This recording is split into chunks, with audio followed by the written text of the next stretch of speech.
Sore saudaraku, salam sehat selalu ya. Jangan lupa hati harus gembira, karena hati yang gembira adalah obat yang paling mujarab. Selamat hari Minggu kepada saudara-saudaraku yang beragama Kristen dan selamat beribadah.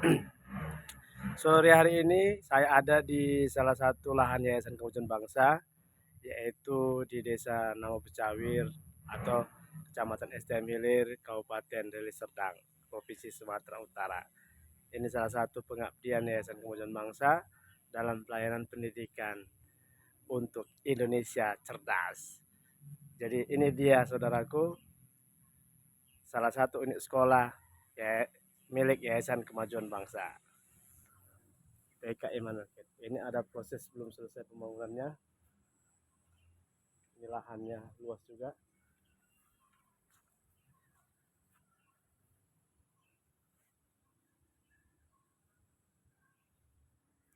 Ya, itulah pengabdian saya selaku Ketua Yayasan Kemajuan Bangsa, selalu berupaya yang terbaik untuk mencerdaskan generasi muda khususnya di daerah di pedesaan.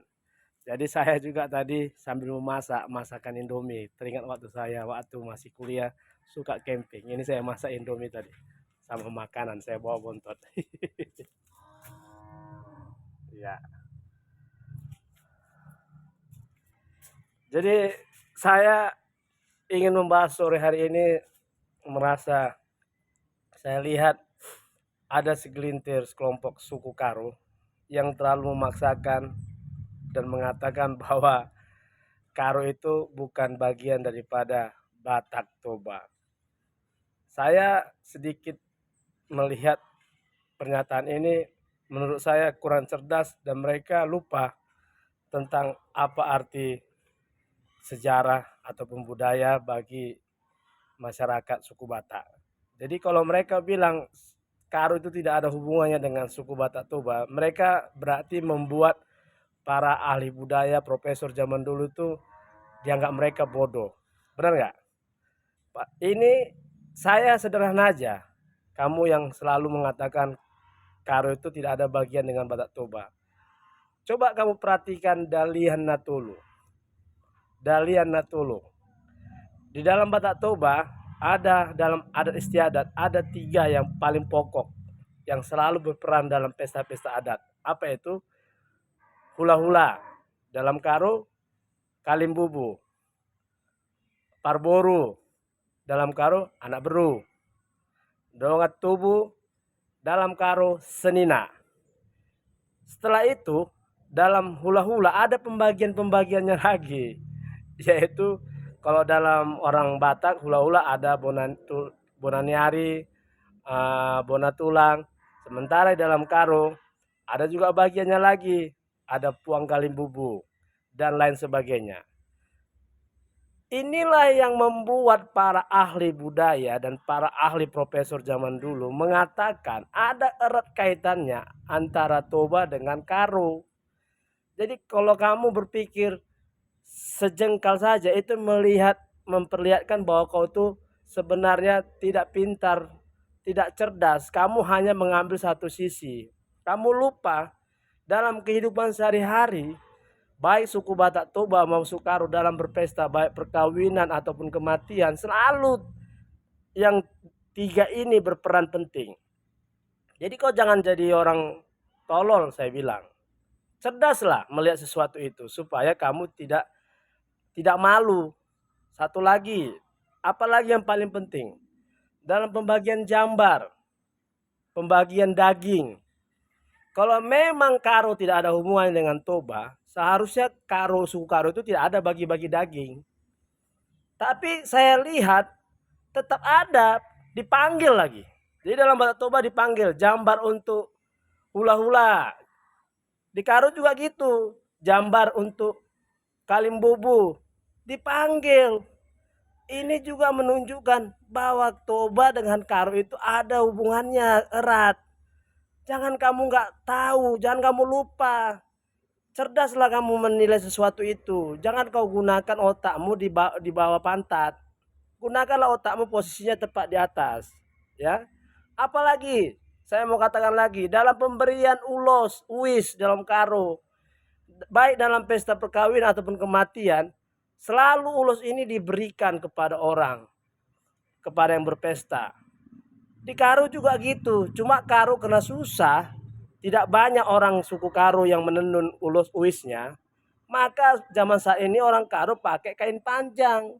Saya tahu ini karena istri saya orang Karo. Jadi saya capek ikuti pesta adat Karo maupun pesta adat Batak. Apalagi di dalam Batak Toba maupun Karo, Parboru itu bekerja melayani hula-hula. Di Karo juga begitu, lebih ekstrim lagi di Karo. Kalau di Karo, kena jarang pakai catering, anak buruh itu kerja, masak, nyuci piring, melayani hula-hulanya. Hula-hulanya dihormati, kalian bubunya dihormatin. Apa kau lupa ini? Jadi kau itu sebenarnya apa ya sih maksud dan tujuanmu? Selalu mengatakan bahwa Karo itu tidak ada hubungannya dengan Batak Toba. Ya, apalagi mau saya bahas?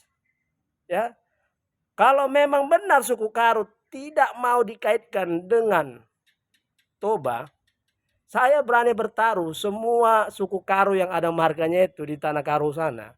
Itu 50% itu sebenarnya dari Batak Toba. Kenapa saya bilang? Karena seluruh kawasan Danau Toba itu, Danau Toba makanya Batak Toba. Orang Batak Toba dulu tuh suka merantau. Kenapa suka merantau? Karena orang Batak Toba lahannya itu banyak batu-batuan, tidak berapa subur. Jadi mereka lebih memilih merantau ke daerah Tanah Karo yang subur. Sehingga ketika sampai mereka di sana, orang Batak Toba itu kan cerdas, memiliki intelektual yang cerdas. Dan mereka selalu menghargai adat istiadat budaya yang ada setempat. Jadi orang Batak Toba itu berbaur, mengganti marganya lah dengan marga Karo.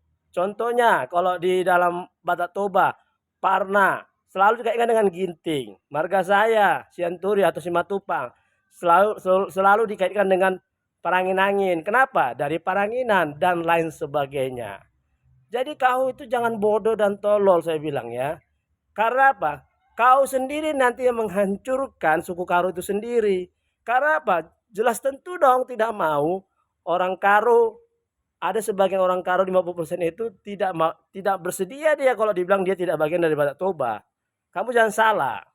Tapi kalau kau bilang tentang cerita yang ada di masyarakat Toba bahwa orang Batak Toba itu berasal dari nenek moyangnya dari atas katanya. Ya itu kan cerita rakyat, cerita cerita yang membuat bagi yang percaya silakan. Tapi saya sebagai dosen dulu dan juga sebagai akademik, saya kurang percaya dengan itu. Saya lebih percaya bahwa suku Batak Toba itu berasal dari Mongolia, dari India sana. Karena saya baca itu, karena di Mongolia itu ada Danau Toba namanya. Nah, jadi kalau saya sebagai akademik memang kurang percaya dengan cerita itu, tapi karena itu cerita rakyat dan itu berasal dari suku Batak Toba, saya menghormatinya. Jadi bukan dengan cerita itu kau bilang Karo tidak ada hubungannya dengan Toba, kau salah, betul-betul salah kau. Luar biasa kau tololnya ya. Jadi sebaiknya kau nanti kau sendiri yang menghancurkan suku Karo. Karena saya berani bertaruh 50% jumlah suku Karo yang ada di Indonesia ini. Itu sebenarnya mereka adalah suku Batak Toba yang pindah ke dataran Tanah Karo dan berganti marga hanya untuk mendapatkan tanah. Itu sudah pasti, saya berani taruh. Contoh-contoh kecil misalnya tarigan. Ada tarigan Silangit, itu dari Silangit. Ada lagi ginting manik di Batak Toba, ada manik dan banyak sebagainya. Ya, kau bilang suku Karo dari India, ya sebagian dari India, memang iya. Karena orang Karo itu suka mengangkat anak angkat. Ingat itu, orang Karo paling suka mengangkat anak angkat. Saya sendiri diangkat jadi marga Parangin-angin. Mungkin dulu ada orang India datang merantau masuk ke Tanah Karo dan menikah sama suku Karo perempuannya dan diangkatlah jadi marga Sembiring karena biring hitam. Itulah Sembiring Meliala, Sembiring Brahmana. Karena marga Karo itu hanya 5, tapi pecahannya banyak. Ya, jangan kau hancurkan sendiri suku Karo kau. Lebih bagus kau pelihara suku Karomu, kau kembangkan, kau sejahterakan masyarakat suku Karo di sana. Ya, nggak bisa kau bodoh-bodohin orang, kau bilang tidak ada hubungan Karo dengan Batak Toba. Luar biasa kau tololnya, oke? Salam dari saya, salam cerdas dari saya Trino Fernando Sianturi, Ketua Yayasan Kemajuan Bangsa. Merdeka, merdeka, merdeka.